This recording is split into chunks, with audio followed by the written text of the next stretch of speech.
আসসালামু আলাইকুম, welcome to my channel Lina's cooking and blog. আশা করছি আপনারা সবাই অনেক অনেক ভালো আছেন। ধনিয়া পাতা পছন্দ করে না এমন মানুষ কিন্তু খুব কমই আছে। শীতের সময় কিন্তু প্রচুর ধনিয়া পাতা পাওয়া যায়, কিন্তু শীতের পরে কিন্তু এই ধনিয়া পাতাটার দাম অনেক অনেক বেড়ে যায়। তো আমরা যদি এগুলো একটু সময় নিয়ে সংরক্ষণ করি তাহলে কিন্তু সারা বছর এই ধনিয়া পাতাটা আমরা খেতে পারবো। তো চলেন কিভাবে সংরক্ষণ করা যায় সেটাই আজকে জেনে আসি। ধনিয়া পাতাগুলো আমি ভালো করে ধুয়ে নিয়েছি। এখানে আমি প্রায় হাফ কেজির উপরে ধনিয়া পাতা নিয়েছি। এগুলো ভালো করে ধুয়ে তারপরে একটা চাকুর সাহায্যে এটাকে আমি কুচি কুচি করে কেটে নিব।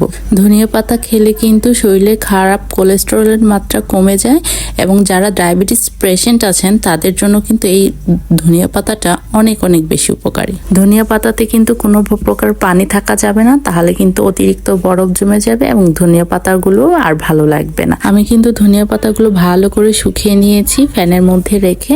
আপনারাও এভাবে শুকিয়ে নেবেন।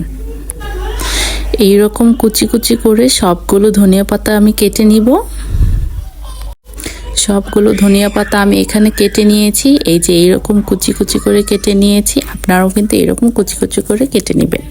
এই ধনিয়া পাতাগুলো কিন্তু আপনারা যে কোনো বক্সে বা জিপার ব্যাগে রাখতে পারেন বা কোনো পলিথিন ব্যাগেও রাখতে পারেন। আপনাদের যার যা পছন্দ সেইভাবে আপনারা রেখে দিবেন। আমি এই বক্সে রেখে দিচ্ছি। বক্সের ভিতর কিন্তু আমি চেপে চেপে ভরবো না, একটু আগলাভাবে রেখে দিব। তাহলে কিন্তু যখন বরফ হয়ে যাবে তখন এটার থেকে সহজেই নিতে পারবো আমি। এইরকম বক্সে রেখে এটাকে ভালো করে বন্ধ করে তারপরে ফ্রিজে রেখে দিতে হবে। প্রায় 3 দিন পর আমি এই বক্সটা বের করলাম। এই যে দেখেন এখন কেমন হয়ে আছে ধনিয়া পাতাগুলো। এগুলো কিন্তু একদম ঝরঝরে অবস্থায় আছে। আর আমি যেহেতু চেপে চেপে ভুই নেই, সেই জন্য এগুলো আমি সহজেই এখান থেকে নিতে পারবো। এই যে দেখেন কত সুন্দর হয়েছে। এইভাবে কিন্তু আপনারা ধনিয়া পাতা সংরক্ষণ করতে পারেন এবং সারা বছরই খেতে পারেন। আর সামনে যেহেতু রমজান আসছে, রমজানের মধ্যে কিন্তু ধনিয়া পাতাটা অনেক গুরুত্বপূর্ণ একটা জিনিস। আশা করছি এই ভিডিওটি আপনাদের সবার অনেক অনেক বেশি ভালো লাগবে।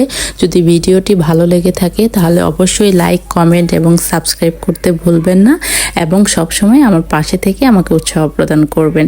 আজকের মতো এ পর্যন্তই। আল্লাহ হাফেজ। সবাই অনেক অনেক ভালো থাকবেন।